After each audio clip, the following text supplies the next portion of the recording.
आणि आता बातम्या वेगवान स्वरूपात आपण बघूया स्पीड न्यूज मध्ये। मनसे अध्यक्ष राज ठाकरेंची पुण्यामध्ये सभा पार पडली आणि या सभेत राज ठाकरेंनी विरोधकांवर जोरदार टीका केली आहे। भाषणाच्या सुरुवातीलाच त्यांनी शरद पवारांना टोला लगावला। निवडणुका नाहीत, काही नाही, मग उगाच कशाला भिजत भाषण करा असा टोला त्यांनी लगावला आहे। या भाषणादरम्यान राज ठाकरेंनी शिवसेनेचे खासदार संजय राऊत यांच्यावर सुद्धा टीका केली आहे। संजय राऊत यांचे राणा दाम्पत्यासोबतचे लडाखमधले फोटो व्हायरल झाले असून हा सगळा ढोंगीपणा असल्याचं राज ठाकरे यांनी म्हटलं। एवढं सगळं होऊन सुद्धा शिवसैनिकांना काहीच वाटत नाही का असा सवालही राज ठाकरेंनी केला। येत्या 1 तारखेला हिप बोनची शस्त्रक्रिया होणार असल्याची माहिती राज ठाकरेंनी भाषणादरम्यान दिली। कुणालाही न सांगता शस्त्रक्रियेला गेलो की कुठला अवयव काढतात काही नेम नाही असा टोलाही राज ठाकरेंनी लगावला।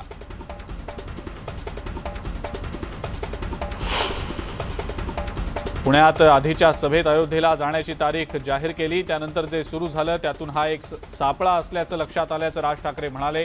या सापळ्यात अडकायला नको, कारण या सगळ्या गोष्टींची रसद महाराष्ट्रातूनच मिळत होती असा आरोपही राज ठाकरेंनी केला। पुण्यातल्या भाषणादरम्यान राज ठाकरेंनी मुख्यमंत्री उद्धव ठाकरेंना सुद्धा लक्ष केलंय। आमचं खरं हिंदुत्व, यांचं खोटं हिंदुत्व, वॉशिंग पावडर विकताय का असा खोचक सवाल त्यांनी उपस्थित केला।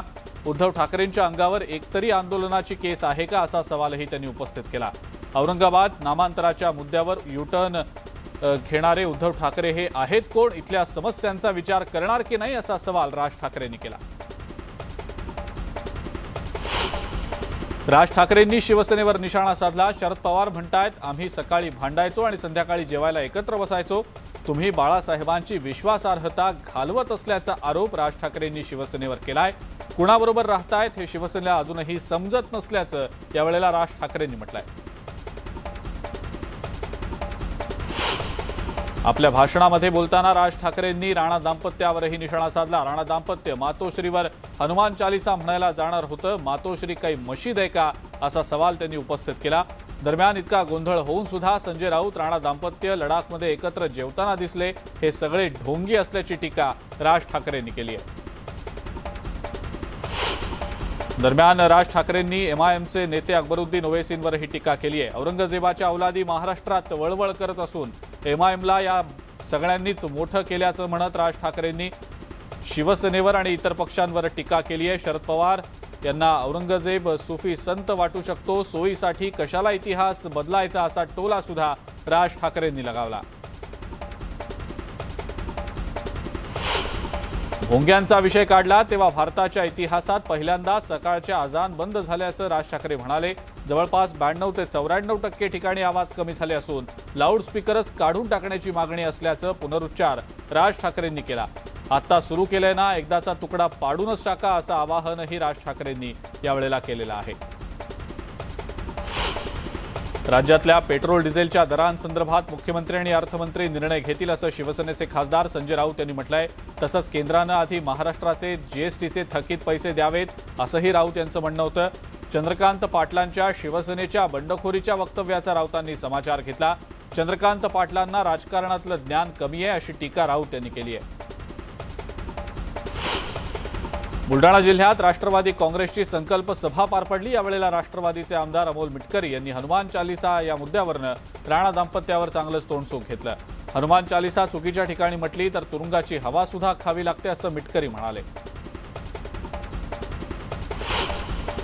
उपमुख्यमंत्री अजित पवार बारामती दौऱ्यावर असून त्यांनी मध्यरात्रीपासून कमी झालेल्या पेट्रोल डिझेलच्या दरांसंदर्भात तसंच सोलापूरच्या उजनीच्या पाण्यासंदर्भात पत्रकारांशी संवाद साधला। यावेळेला त्यांनी विविध विकास कामांचीही पाहणी केली आहे।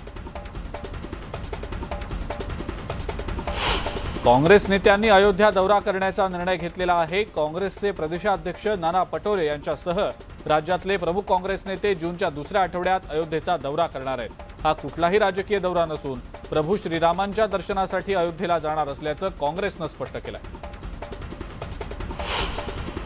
औरंगाबादमध्ये ओबीसी आरक्षण आयोगासमोर मोठा राडा झाला। मराठा क्रांती ठोक मोर्चानं हा राडा केला असून यावेळेला त्यांनी विभागीय आयुक्त कार्यालयात जोरदार घोषणाबाजी सुद्धा केली।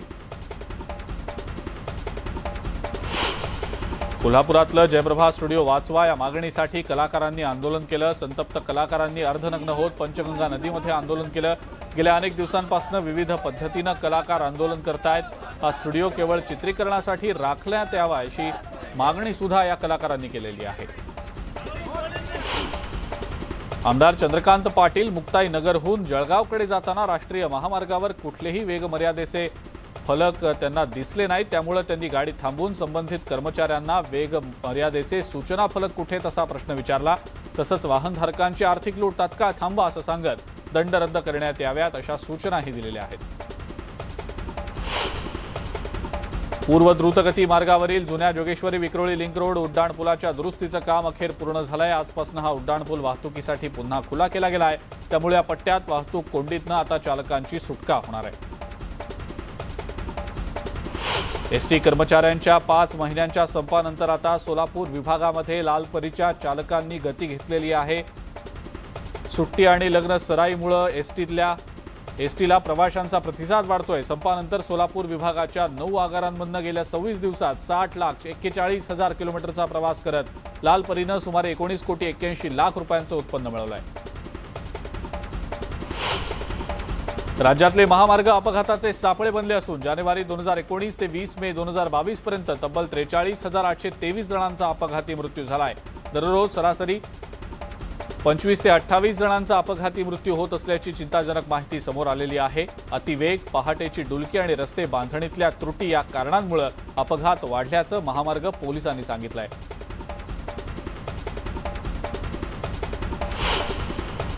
नवी मुंबईतला पाम बीच रोड लवकरच हिरवागार होणार आहे। पाम बीच रोडवरील वृक्षसंपदेत काही नव्या वृक्षांची भर पडणार आहे। पालिकेच्या वृक्ष प्राधिकरण समितीतर्फे पाम बीच मार्गावर मियावाकी पद्धतीनं 2,500 वृक्षांची लागवड केली जाईल। याआधीच पाम बीच रोडवर नेरूळ इथं 2,500 वृक्षांची लागवड करण्यात आलेली आहे। इलेक्ट्रिक बस पुरवठा संदर्भातल्या निविदा प्रक्रियेतून तांत्रिक मुद्द्यांवर बाद केलेल्या ब्रिटिश कंपनीला मुंबई हायकोर्टाकडून कोणताही अंतरिम दिलासा मिळालेला नाही। बेस्टनं सुमारे 1400 इलेक्ट्रिक बसेससाठी निविदा काढलेल्या आहेत। त्यामध्ये तांत्रिकदृष्ट्या अपूर्ण असं कारण देत बेस्टनं याचिकादार कंपनीची निविदा अमान्य केलेली आहे। करवीर निवासिनी श्री अंबाबाई मंदिरातील कायम चर्चेत असलेली संगमरवरी फरशी हटवण्याचं काम आता अंतिम टप्प्यात आलेलं आहे। त्यामुळे गेल्या 45 वर्षांपासून फरशीखाली दडलेले अंतरंग समोर आलेले आहे। दरम्यान आतापर्यंत 80% काम पूर्ण झालं असून मुख्य गाभाऱ्यासह उर्वरित काम येत्या 15 दिवसात पूर्ण होईल अशी माहिती पश्चिम महाराष्ट्र देवस्थान व्यवस्थापन समितीनं दिलेली आहे। गेल्या 2 दिवसात कोल्हापूर, सांगली आणि सोलापूर जिल्ह्यात मान्सूनपूर्व पावसाचं थैमान दिसलं। दरम्यान हवामान खात्यानं पुन्हा एकदा पावसाची शक्यता वर्तवलेली आहे। गोवा, कर्नाटक आणि लागून असलेल्या दक्षिण महाराष्ट्राच्या अरबी समुद्र किनाऱ्यावर तसंच केरळ घाट परिसरात मोठे ढग साचून आल्याचं हवामान खात्यानं सांगितलेलं आहे।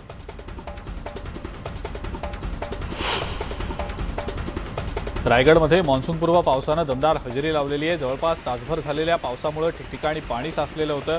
श्रीवर्धन, रोहा, वाकण या ठिकाणी अचानक आलेल्या पावसामुळे नागरिकांची तारांबळ उडाली।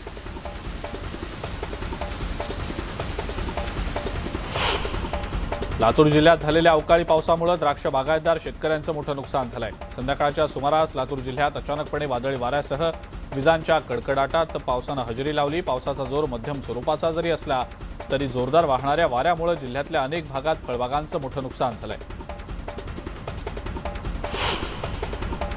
संभाव्य महापुराचा मुकाबला करण्यासाठी 107 गावातल्या संबंधित यंत्रणांना सतर्कतेचे आदेश प्रशासनानं दिलेले आहेत। या गावांमध्ये आपत्ती व्यवस्थापनामार्फत आवश्यक ते साहित्य पुरवलं गेलेलं आहे। सांगली जिल्ह्यात निश्चित करण्यात आलेल्या 107 बाधित गावातल्या पूर आराखडे तयार करण्यात आलेले आहेत। नंदुरबार जिल्ह्यातल्या धडगाव तालुक्यातल्या गोरंबा ग्रामपंचायतीतल्या अनेक पाड्यांवर सध्या भीषण पाणी टंचाई पाहायला मिळतेय। नागरिकांना तीव्र पाणी टंचाईचा सामना करावा लागतोय आणि या परिसरात पाण्याचं दुर्भिक्ष्य असल्यानं नोव्हेंबर-डिसेंबर महिन्यापासूनच पाण्यासाठी नागरिकांना नैसर्गिक झऱ्यांवर अवलंबून राहावं लागतंय। कांद्याला चांगला दर मिळत नसल्यानं मुक्ताईनगरमध्ये विष्णू इंगळे यांनी कांद्याच्या पिकावर नांगर फिरवलाय। शेतकरी विष्णू इंगळेंनी 4 एकरात कांद्याची लागवड केली होती। कांद्याला 200 ते 300 रुपये दर मिळाल्यानं शेतकऱ्यांना हे कृत्य केलेलं आहे। मुक्ताईनगरमधल्या विष्णू इंगळे या कुटुंबियानं गेल्या वर्षी चांगला दर कांद्याला मिळाल्यानं यावर्षी देखील कांद्याची 4 एकरात लागवड केली। कांद्याचं उत्पादन चांगलं मिळेल या आशेनं ही लागवड केली, मात्र ही आशा फोल ठरली आहे। केंद्र सरकारनं पेट्रोल आणि डिझेलच्या दरात कपात केल्यानं नागरिकांना काहीसा दिलासा मिळाला आहे, परंतु पेट्रोलच्या दरात आणखी कपात व्हायला हवी अशी आशा नागरिकांनी व्यक्त केली आहे। राज्य सरकारनं सुद्धा इंधनावरील कराची कपात करण्याची मागणी नागरिकांनी केली आहे। पेट्रोलचे दर कमी झाल्यानंतर आता परभणीत पेट्रोल पंपांवर नागरिकांची गर्दी दिसते आहे। केंद्र सरकारनं करात कपात केल्यानं तर राज्य सरकारनं सुद्धा कराचा भार हलका करून पेट्रोल डिझेलचे दर आता आणखी कमी करावेत अशी मागणी नागरिक करतायत।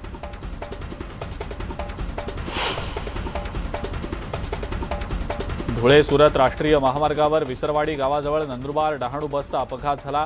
चालकाच्या प्रसंगावधानामुळे सुदैवानं कोणतीही जीवितहानी झालेली नाही।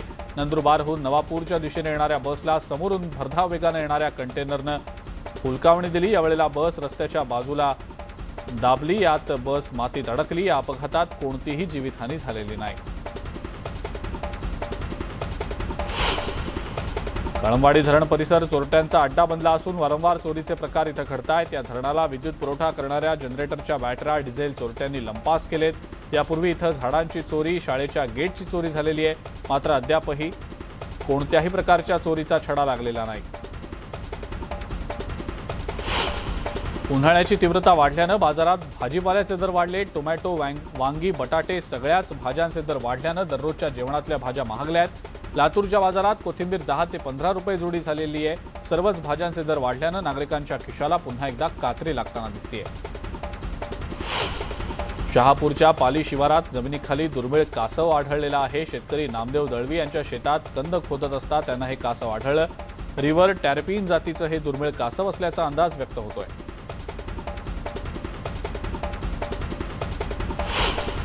पालघरच्या केळवे गावातल्या वडाळा तलावात हजारो मासे मृत्युमुखी पडले। यामुळे या तलावात दुर्गंधी पसरली आहे। दुर्गंधीचा परिसरातल्या नागरिकांना सामना करावा लागतोय, त्यामुळे इथले नागरिक सध्या त्रस्त आहेत। चंद्रपूर शहरालगत शक्तीनगर वेकोली वसाहतीत बिबट्याचा मुक्त संचार पाहायला मिळाला। रात्रीच्या सुमारास शक्तीनगर मारुती मंदिर परिसरातल्या घरांसमोर हा बिबट्या सीसीटीव्हीत कैद झालाय, त्यामुळे या परिसरात दहशत माजली आहे। शक्तीनगर भागातनं गेल्या काही महिन्यात वन विभागानं 1 वाघ आणि 3 बिबटे जेरबंद केलेत आणि यानंतर सुद्धा या भागात वाघ बिबट्यांच्या हल्ल्यांमध्ये सातत्यानं ग्रामस्थांचे मृत्यू होत आहेत। चंद्रपूरच्या जंगलात अनोखा थरार पाहायला मिळाला। ताडोबा अंधारी व्याघ्र प्रकल्पाच्या बफर भागातल्या मदनापूर इथला हा व्हिडिओ असून या व्हिडिओत जुनाबाई या वाघिणीनं केलेली शिकार कुत्र्यांनी पळवण्याचा प्रयत्न केला। जवळपास 20 कुत्र्यांनी या वाघिणीला घेरलं, परंतु तिची शिकार हिसकावण्यामध्ये ते अपयशी ठरले।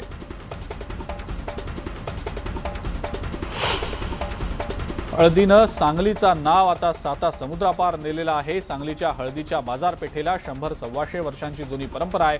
ही ओळख कायम राहावी यासाठी येलो सांगली सिटीची संकल्पना पुढे आलेली आहे। पालिका आयुक्त नितीन कापडनीस यांनी ही संकल्पना साकारण्यासाठी आता पुढाकारही घेतलाय।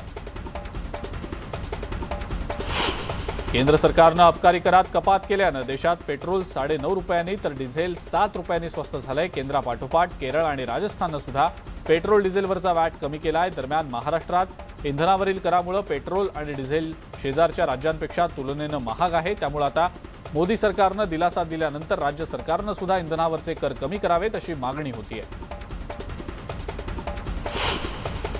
हरियाणाचे माजी मुख्यमंत्री आणि भारतीय राष्ट्रीय लोक दलाचे प्रमुख ओमप्रकाश चौटाला यांना दिल्लीतल्या न्यायालयानं बेहिशेबी मालमत्तेच्या प्रकरणात दोषी ठरवलंय। या प्रकरणी येत्या गुरुवारी शिक्षेचा कालावधी जाहीर केला जाईल। आसामला पुराचा जोरदार फटका बसलाय। मुसळधार पावसामुळे ठिकठिकाणी पूरस्थिती निर्माण झालेली आहे। जनजीवन विस्कळीत झालंय। आतापर्यंत सुमारे 7 लाख नागरिकांना पुराचा फटका बसलाय। सध्या एनडीआरएफ आणि भारतीय लष्कर आणि वायू दलाकडून मदत कार्य सुरू आहे। आसाममध्ये पुरानं हाहाकार घातल्याचं आता दिसतं आहे। पुरामुळे आसाममधलं जनजीवन पूर्णपणे विस्कळीत झालंय। 31 जिल्ह्यातल्या जवळपास 6 लाख लोकांना या महापुराचा तडाखा बसलाय। 2248 गावं अजूनही पाण्याखाली आहेत। मोरीगाव आणि करीमगंज या जिल्ह्यातली परिस्थिती गंभीर बनलेली आहे। आसाममधल्या होजाईमध्ये पूरस्थिती काही प्रमाणात आता सुधारतीये। एनडीआरएफ कडून नागरिकांचं बचावकार्य अजूनही सुरूच आहे। कर्नाटकमध्ये सुद्धा जोरदार पाऊस झालाय। गंगवली नदीवरचा पूल पुरामुळे अक्षरशः वाहून गेलेला आहे। मुसळधार पावसामुळे राष्ट्रीय महामार्ग सुद्धा बंद झालेले आहेत। कानपूरमध्ये वाढत्या उकाड्यामुळे भाजीपाल्याच्या किमतीत वाढ झाली आहे। भाज्यांच्या किमतीत वाढ झाल्याने इथल्या गृहिणींचं बजेट आता पुरतं कोलमडून गेलेलं आहे। चेन्नईमध्ये टोमॅटोच्या किमतीत वाढ झाली आहे, त्यामुळे सर्वसामान्यांच्या खिशाला सध्या मोठी झळ बसतीये। श्रीलंकेमध्ये 2 आठवड्यांपासून लागू असलेली आणीबाणी शुक्रवारी मध्यरात्री हटवली गेली आहे। देशांतर्गत कायदा आणि सुव्यवस्थेची परिस्थिती सुधारल्यानं हा निर्णय घेतला गेला आहे।